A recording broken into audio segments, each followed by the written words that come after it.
गुरुर्ब्रह्मा गुरुर्विष्णु गुरुर्देवो महेश्वरः गुरुः साक्षात् परब्रह्मा तस्मै श्री गुरवे नमः।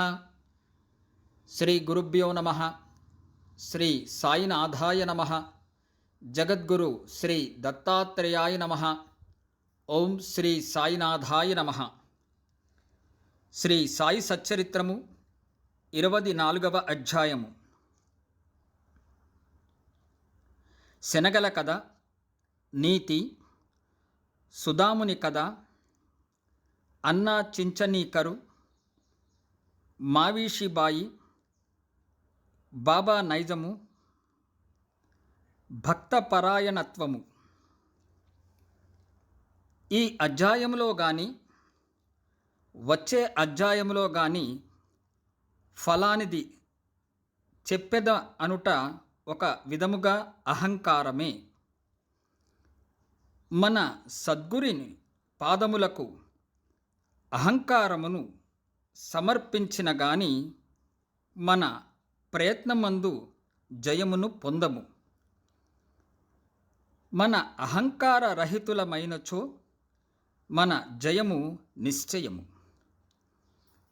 సాయిబాబాను పూజించుటచే ఇహపర సౌఖ్యములు రెంటిని పొందవచ్చును. మన మూల ప్రకృతి యందు పాతుకొని శాంతి సౌఖ్యములను పొందెదము. కాబట్టి ఎవరైతే తమ క్షేమమును కోరెదరో వారు గౌరవాధారములతో సాయిబాబా లీలలను వినవలెను, మననము చేయవలెను. దీనిని నెరవేర్చినచో వారు సులభముగా జీవిత పరమావధిని పొందెదరు, తుదకు మోక్షానందము పొందెదరు. సాధారణముగా అందరూ హాస్యము, చమత్కార భాషణమన్నా ఇష్టపడదరు. కానీ తాము హాస్యాస్పదులకుట ఇష్టపడరు. కానీ బాబా చమత్కార మార్గము వేరు. అది అభినయముతో కూడినప్పుడు చాలా సంతోషదాయకముగా, నీతిదాయకముగా ఉండేది. కావున ప్రజలు తాము వెక్కిరింత పాలైనప్పటికీ అంతగా బాధపడేవారు కాదు. హేమాడ్ పంత్ తన విషయమునే ఈ క్రింద తెలుపుచున్నాడు. శనగల కథ. షిరిడీలో ఆదివారం నాడు సంత జరిగెడిది. చుట్టుప్రక్కల పల్లెల నుండి ప్రజలు వచ్చి వీధులలో దుకాణములు వేసుకొని వారి సరుకులు అమ్ముచుండెడివారు. ప్రతిరోజు మధ్యాహ్నం 12 గంటలకు మసీదు నిండుచుండెను. ముఖ్యముగా ఆదివారం నాడు కిక్కిరిసిపోవుచుండెను. ఒక ఆదివారం నాడు హేమాడ్ పంత్ సాయిబాబా ముందు కూర్చొని బాబా పాదములు ఒత్తుచు మనస్సునందు జపము చేయుచుండెను.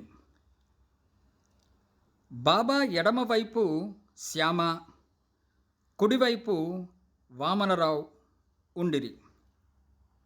శ్రీమాన్ భూటి, కాకాసాహెబ్ దీక్షిత్ మొదలగు వారు కూడా ఉండిరి. శ్యామ నవ్వుచు అన్నాసాహెబ్తో, నీ కోటుకు శనగ గింజలు అంటినట్లున్నవి చూడుము అనెను. అట్లనుచు హేమాడ్ పంత్ చొక్కా చేతులను తట్టగా శనగ గింజలు నేల రాలెను. హేమాడ్ పంత్ తన చొక్కా ఎడమ చేతి ముందు భాగమును సాచెను. అందరికీ ఆశ్చర్యం కలుగునట్లు కొన్ని శనగ గింజలు క్రిందికి దొర్లుట ప్రారంభించెను. అక్కడున్నవారు వానిని ఏరుకొనిరి. ఈ సంఘటన హాస్యమునకు తావిచ్చెను. అక్కడున్న వారందరూ ఆశ్చర్యపడిరి. ఎవరికి తోచినట్లు వారు శనగలు చొక్కా చేతిలో ఎట్లు ప్రవేశించియుండునో ఊహించనారంభించిరి. శనగలు చొక్కాలో ఎట్లు దూరి అచ్చట నిలవగలిగినవో హేమాడ్ పంతుకు కూడా గ్రహించలేకుండెను. ఎవ్వరికీ సరి అయిన సమాధానము తోచక జవాబు నివ్వనప్పుడు అందరూ ఈ అద్భుతమును ఆశ్చర్యపడుచుండగా బాబా వీనికి అనగా అన్నాసాహెబ్కు తానొక్కడే తిను దుర్గుణము ఒకటి కలదు. ఈనాడు సంతరోజు శనగలు తినుచు ఇక్కడకు వచ్చినాడు. వాని నైజము నాకు తెలియను. ఈ శనగలే దానికి నిదర్శనము. ఈ విషయములో ఏమి ఆశ్చర్యమున్నది అనిరి. హేమాడ్ పంత్, బాబా, నేనెప్పుడూ ఒంటరిగా తిని ఎరుగను. అయితే ఈ దుర్గుణమును నాపై ఏలమోపెదవు? ఈనాటికి ఎన్నడూను షిరిడీలోని సంత నేను చూచి ఉండలేదు. ఈ దినము కూడా నేను సంతకు పోలేదు. అట్లయినచో నేను శనగలు ఎట్లు కొనియుంటిని? నేను కొననప్పుడు నేనెట్లు తినియుందును? నా దగ్గర ఉన్నవారికి పెట్టకుండా నేనెప్పుడేమియో తిని ఎరుగను. బాబా, అవును, అది నిజమే. దగ్గర ఉన్నవారికిచ్చెదవు. ఎవరునూ దగ్గర లేనప్పుడు నీవు గాని నేను గాని ఏమి చేయగలము? కానీ నీవు తినుటకు ముందు నన్ను స్మరింతువా? నేనెల్లప్పుడూ నీ చెంత లేనా? నీవేదైనా తినుటకు ముందు నాకు అర్పించుచున్నావా? నీతి. ఈ సంఘటనమున బాబా ఏమి చెప్పిరో జాగ్రత్తగా గమనించదము. పంచేంద్రియముల కంటే ముందే మనస్సు, బుద్ధి విషయానందము అనుభవించును. కనుక మొదలే భగవంతుని స్మరించవలెను.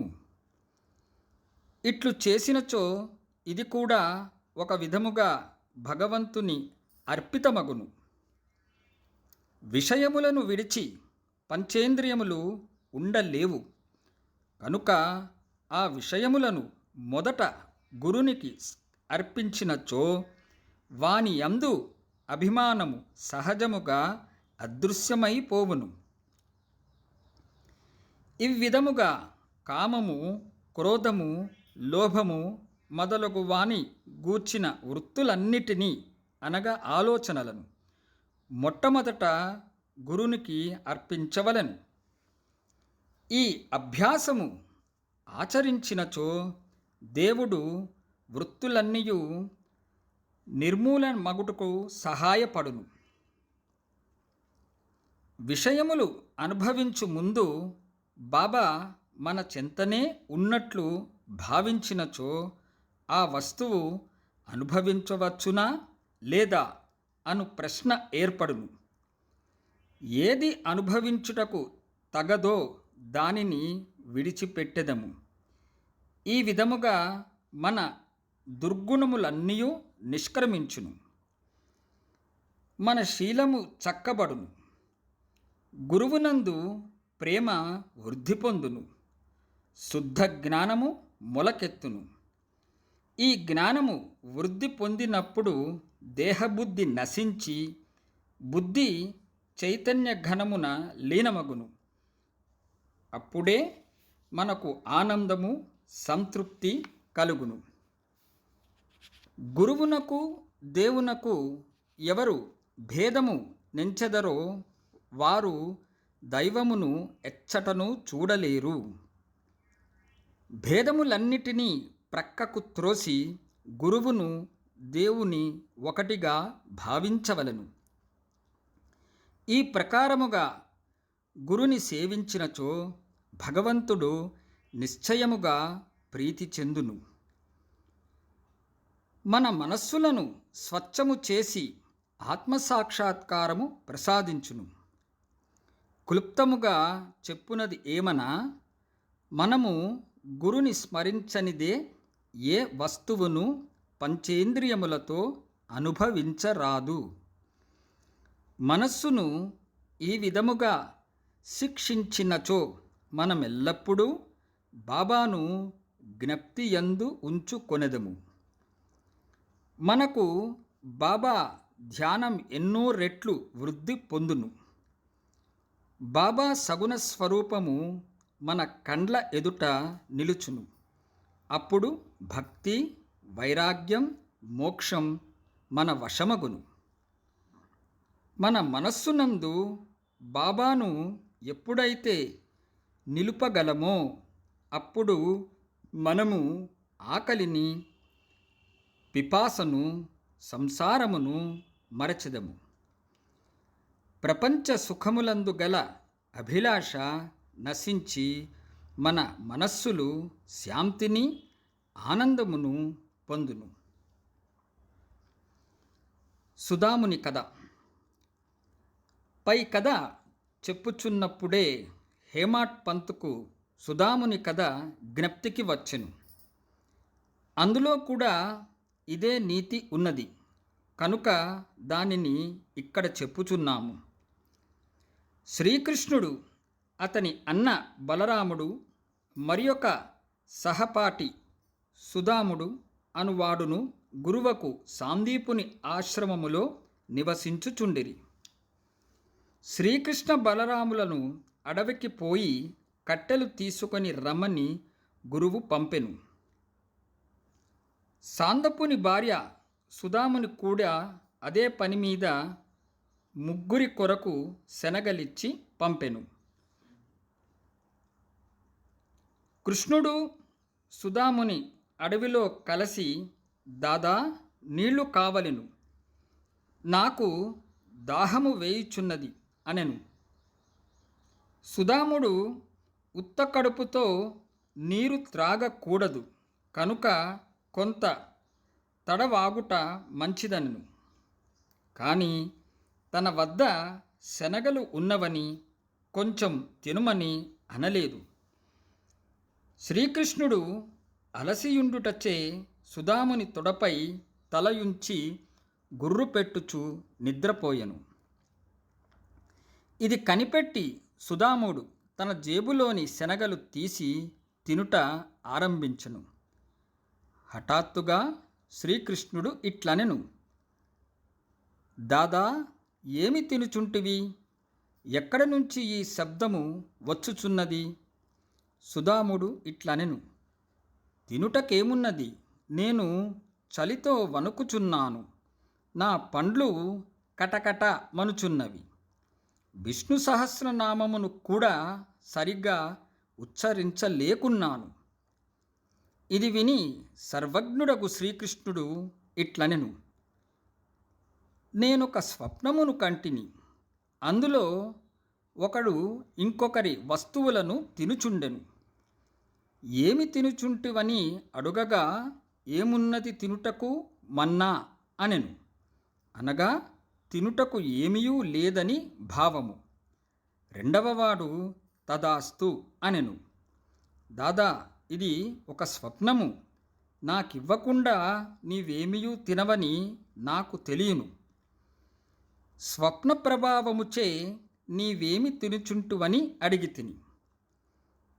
శ్రీకృష్ణుడు సర్వజ్ఞుడు గాని అతని లీలలు గాని తెలిసియున్నచో సుధాముడు అట్లు చేసి ఉండడు. కాబట్టి అతను చేసిన దానిని తానే అనుభవింపవలసి వచ్చెను. శ్రీకృష్ణుని ప్రియ స్నేహితుడైనప్పటికీ అతని ఉత్తరకాలమంతయు గర్భదారిద్రముచే పడవలసి వచ్చెను. కొన్నాళ్లకు భార్య కష్టము చేసి సంపాదించి ఇచ్చి పంపిన పిడికెడు అటుకులు సమర్పించగానే శ్రీకృష్ణుడు సంతసించి ఒక బంగారు పట్టణము అనుభవించుటకు ఇచ్చెను. ఎవరైతే దగ్గర ఉన్న వారికి ఇవ్వకుండా తిను అలవాటు ఉండునో వారు దీనిని జ్ఞప్తియందుంచుకొనవలెను. శృతి కూడా దీనినే నొక్కి చెప్పుచున్నది. మొదట భగవంతునికి అర్పించి ఆ భుక్తశేషమునే మనము అనుభవించవలెను. బాబా కూడా దీనినే హాస్యరూపముగా యుక్తితో బోధించెను. అన్నా చించనీకర్, మావీషీబాయి. హేమాడ్ పంత్ ఇచ్చట ఇంకొక హాస్య సంఘటనను, అందులో బాబా చేసిన మధ్యవర్తిత్వమును వర్ణించెను. దామోదర్ ఘనశ్యామ్ బాబరే ఉరఫ్ అన్నా చించనీకర్ అను భక్తుడు ఒకడు కలడు. అతడు సరళుడు, మోటువాడు, ముక్కుసూటిగా మాట్లాడువాడు, ఎవ్వరినీ లక్ష్యపెట్టువాడు కాడు, ఉన్నదున్నట్లు చెప్పేవాడు, ఎప్పటిదప్పుడే తేల్చువాడు, బయటకి కటుని వలెను హఠము చేయువాని వలెను కాన్పించినను వాడు మంచి హృదయము కలవాడు, నక్కజిత్తులవాడు కాడు. అందుచే బాబా వానిని ప్రేమించుచుండెను.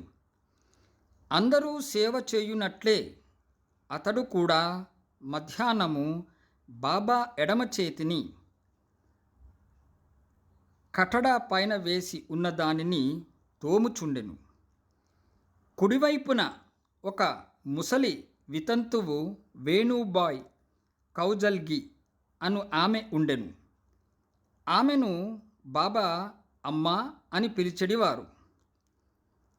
ఇతరులు మావీషీబాయి అని పిలిచెడివారు. ఆమె కూడా బాబాను సేవించుచుండెను. ఈమెది స్వచ్ఛమైన హృదయము. ఆమె బాబా నడుమును, మొలను, వీపును తన 2 చేతుల వ్రేళ్ళు అల్లి దానితో నొక్కుచుండెను. ఆమె దీనిని అతి తీవ్రముగా చేయుచుండెను. బాబా వీపు, కడుపు కలిసిపోవున్నట్లు కాన్పించుచుండెను. ఇంకొక ప్రక్క అన్న తోముచుండెను. మావీషీబాయి ముఖము క్రిందకు మీదకు అగుచుండెను. ఒకసారి ఆమె ముఖము అన్నా ముఖమునకు చాలా దగ్గరగా పోయెను. హాస్యమాడు నైజము కలదగుటచే ఆమె, ఓహో, అన్నా చెడ్డవాడు, నన్ను ముద్దు పెట్టుకొనుటకు యత్నించుచున్నాడు, ఇంత ముసలివాడైనప్పటికీ నన్ను ముద్దు పెట్టుకొనుటకు సిగ్గులేదా అనెను.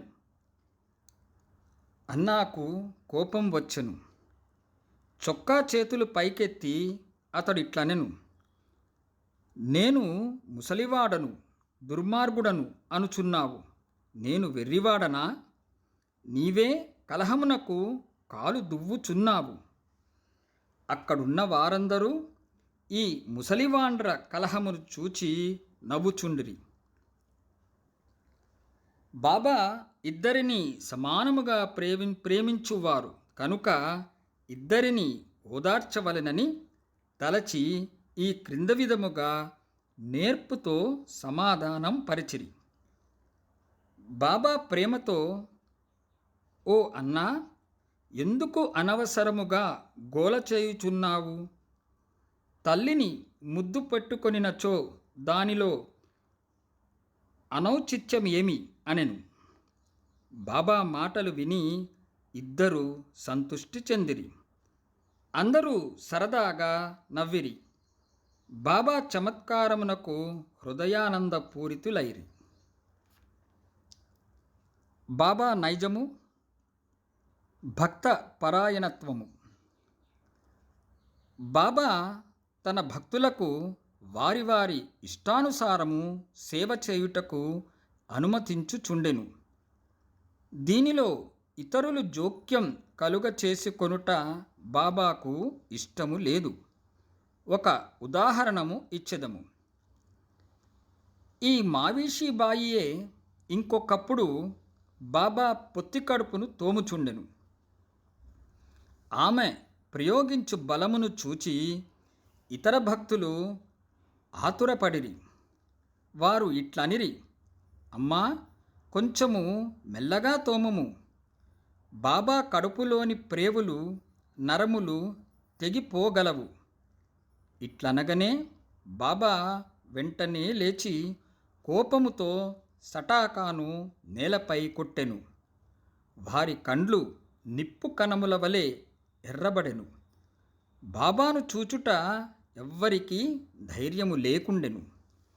బాబా సటాకా చివరను 2 చేతులతో పట్టుకొని పొత్తి కడుపులోనికి గుర్చుకొనెను. ఇంకొక చివరన స్తంభమునకు ఆనించెను. సటాకా అంతయు పొత్తి కడుపులో దూరినట్లు కానవచ్చుచుండెను.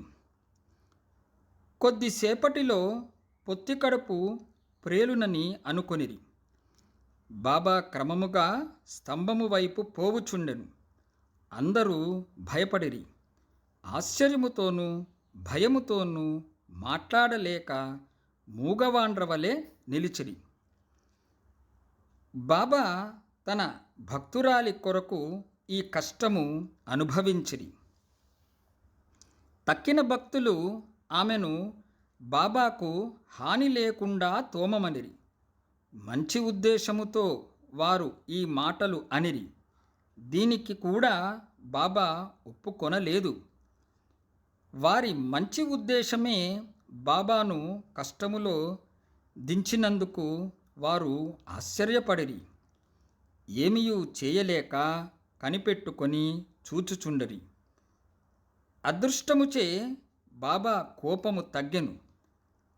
సటాకాను విడిచి గద్దపై కూర్చుండిరి. అప్పటి నుండి భక్తుల ఇష్టానుసారం సేవ చేయునప్పుడు ఇతరులు జోక్యం కలుగ చేసి కొనరాదను నీతిని నేర్చుకొనిరి. ఎవరి సేవ ఎట్టిదో బాబాకే గుర్తు. 24వ అధ్యాయం సంపూర్ణం. సద్గురు శ్రీ సాయినాథార్పణమస్తు. శుభం భవతు.